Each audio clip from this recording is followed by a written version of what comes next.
Buenas tardes, ingeniera. Nosotros somos el grupo número 5 y vamos a hablar sobre el juego de dos personas y suma cero.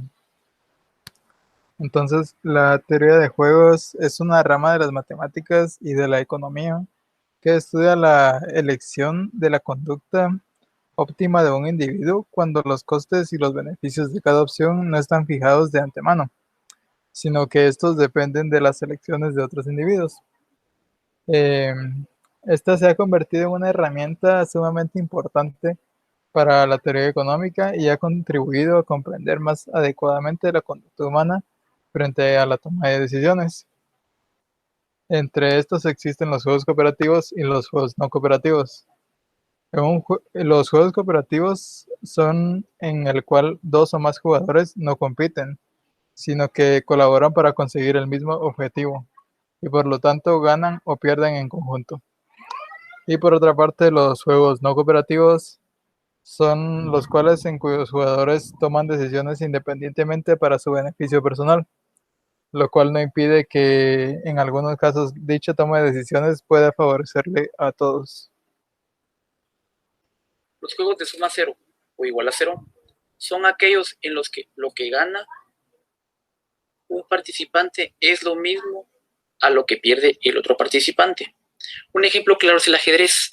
En el ajedrez, cada vez que un jugador le come la pieza o le quita esa pieza a su oponente, este oponente pierde exactamente esa pieza, resultando la partida en un jugador ganador y en un jugador perdedor. Es decir, que todo lo que beneficia a uno de los jugadores perjudica al otro. Por lo tanto, estos son juegos competitivos y no cooperativos. Otro ejemplo claro es el del juego de tenis. También uno contra uno, en donde el punto que haga el primero va a afectar al segundo. Por lo tanto, termina en un ganador y en un perdedor. Vamos a ilustrar un ejemplo aquí con los carritos.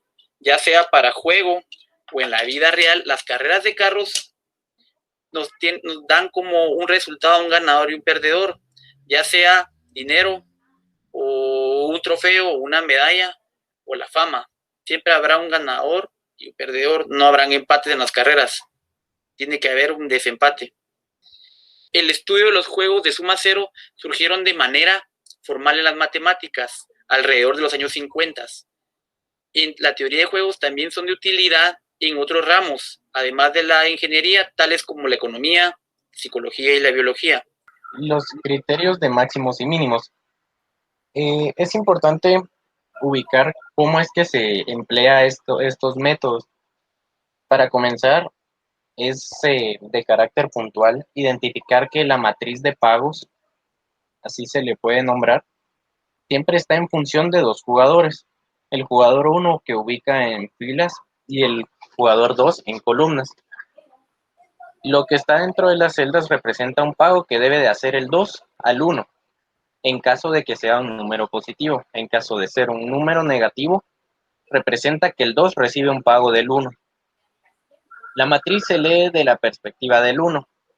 Son excluyentes y no existe combinación. Más adelante daremos un ejemplo de un problema con estos criterios y tratamos el tema de punto silla. El punto silla hace relación a la única estrategia que hace eficiente el resultado del juego. Ejemplificando la explicación que había atendido hace un momento, en este ejemplo se puede apreciar una matriz en donde se tiene un jugador, en este caso A, y un jugador B. Al no poseer números negativos quiere decir que toda la matriz está a favor del jugador 1. Quiere decir que a veces se habla de estrategias y a veces se habla de pagos, como había dicho. En este ejemplo no se especifica, por lo que se podría asumir que es de pagos. El ejemplo consiste en sacar a nivel de filas el valor mínimo que existe para el A1. En la primera fila se puede dar cuenta 1 que es 3, en la segunda vuelve a ser 3, en la tercera un 7 y en la cuarta un número 2.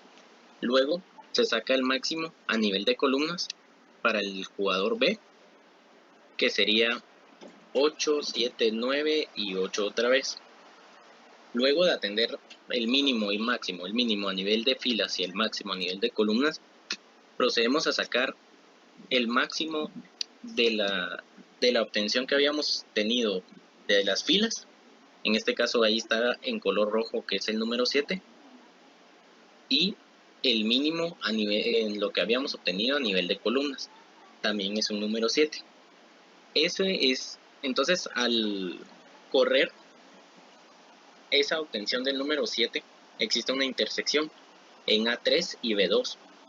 Eso es a lo que le llamamos punto de silla.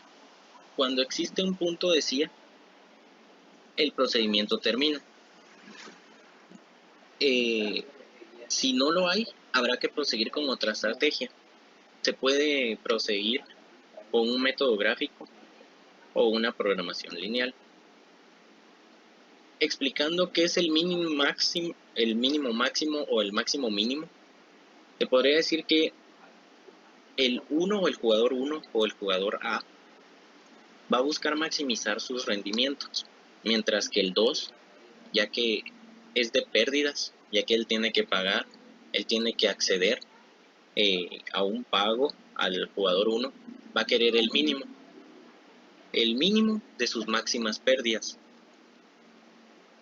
Y el intersecto que había dicho corresponde al coincidir al valor de punto de silla del valor del juego.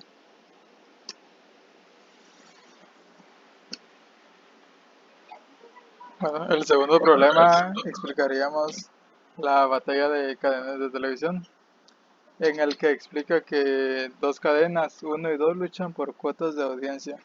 Cuanto más altas sean y mayores ingresos de venta tengan por publicidad, cada una puede elegir entre emitir una serie o acontecimiento deportivo. Sus decisiones se tomarán de forma simultánea e independiente de las otras.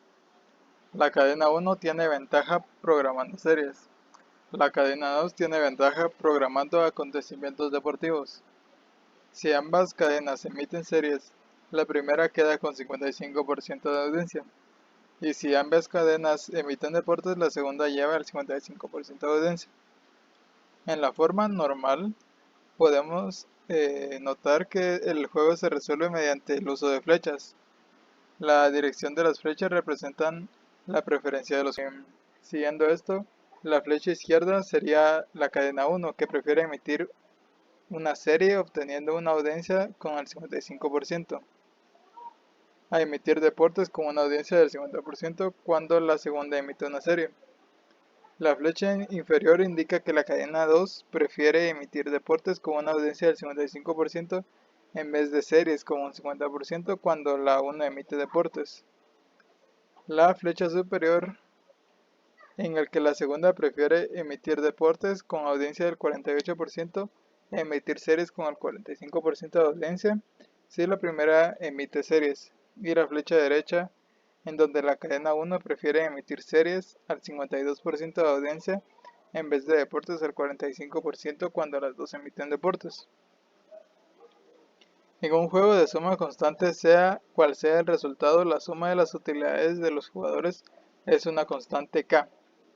A menudo K es igual a 1, que representa el 100%. Si K es igual a 0, el juego es de suma 0. Existe una forma sencilla de relacionar los juegos de suma constante y juegos de suma 0 con dos jugadores. Sean U1 y U2 las ganancias en un juego de suma K. Si estamos con un juego de suma 0, debería ser U1 más U2 igual a 0. Y si consideramos unas nuevas ganancias, queda de la forma U es igual a U1 menos U2 y B2 es igual a U2 menos U1. Su suma también deberá ser 0. Si sustituimos la condición de suma constante, tendremos que la suma de 1 y 2 es K. Por lo tanto, formaremos dos ecuaciones. Estas funciones son de transformación de lineales positivas de las utilidades de acuerdo con el teorema de la utilidad esperada y no influyen en las decisiones. Estas miden la utilidad en términos de ventaja en cuotas de mercado. Si B1 es positiva, la cadena 1 tiene una cuota de audiencia mayor que la cadena 2. B1 mide cuánto mayor es la ventaja de la cadena 1. Y si B2 es positiva, la cadena 2 tiene una cuota de audiencia mayor que la cadena 1 y B2 medirá cuánto mayor es la ventaja de la segunda. Calculamos la batalla de las cadenas como un juego de suma cero. Si consideramos que ambas cadenas emiten una serie, la cadena 1 obtiene un 55% de la audiencia y K1 aplicando la transformación. Siguiente. En el caso de utilidad de la cadena 1, en la casilla serie, serie, demuestra que aún tiene ventaja competitiva frente a la cadena 2. Ambas entradas suman 0. La cadena 2 obtiene 52% y K es igual a 1. Así para cada casilla se obtienen el resto de las ganancias. Tanto razonando en términos de cuota de audiencia total, juego de suma 1, como en términos de ventajas de audiencia, juego de suma 0, la solución es la misma de la cadena 1. Emite series 1 y la cadena 2 emite deportes. La ganancia real será la misma en ambos casos. Mayor audiencia significará mayores ganancias por publicidad. En el siguiente ejemplo es de cobro negociando de un anticipo.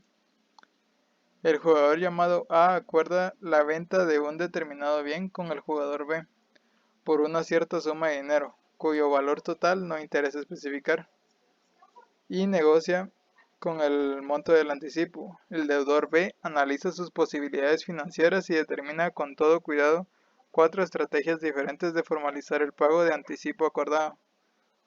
A. El acreedor estudia también sus propios intereses financieros y determina a su vez 5 estrategias de efectuar el cobro. La situación se puede explicar utilizando una tabla de matriz de 5×4. Las filas corresponden a las estrategias de cobro y las columnas las estrategias de pago. La situación que será analizada está definida así. Cada columna vertical constituye una de las 4 estrategias de pago elaboradas por B para el anticipo en cuestión. Como ejemplo, la columna B3 está constituida por los siguientes valores en la función de utilidad asociada: 0, 8, 5, 2 y 0. Similarmente, cada fila horizontal detalla alguna de las 5 estrategias de cobro preparada por A. Por ejemplo, los valores de la función de utilidad para la fila A son 16, 4, 2 y 25. Se analizará a continuación el efecto del juego desde el punto de vista en que cada uno de los jugadores. Si el vendedor A es el que comienza a estudiar las estrategias de cobro, ¿cuál será más conveniente para sus intereses ante las diversas estrategias imaginadas por A? Será natural que B elija aquella que implique la menor erogación por su parte, tal como lo indica la tabla siguiente, construida a partir de una matriz de juego, que es la que se encuentra con amarillo, donde están las estrategias propuestas por A, la elección de B y los niveles de seguridad para A. Queda entonces definida la función del nivel de seguridad para A, que indica que los valores posibles de cobro para todas las estrategias de pago K a disposición de B. La citada función de nivel de seguridad es de tipo discreto y se puede graficar de manera discreta según lo que expresa el siguiente gráfico. Se observa que la estrategia 3 proporciona el máximo nivel de seguridad para A, es decir, este criterio básico que ofrece la teoría para sugerir al vendedor A su mejor elección para una estrategia de cobro que será la estrategia A3 definida lo que realiza A, teniendo a la vista los valores de A y J de la matriz del juego de la figura 5. Es proponer el valor de cobro C. Si ahora es B el que estudia las consecuencias asociadas con sus estrategias de pago, será natural aceptar en este caso que el vendedor A elegirá los máximos valores para cada una de las mismas, tal y como indica la tabla siguiente seguida por la función discreta de cobro.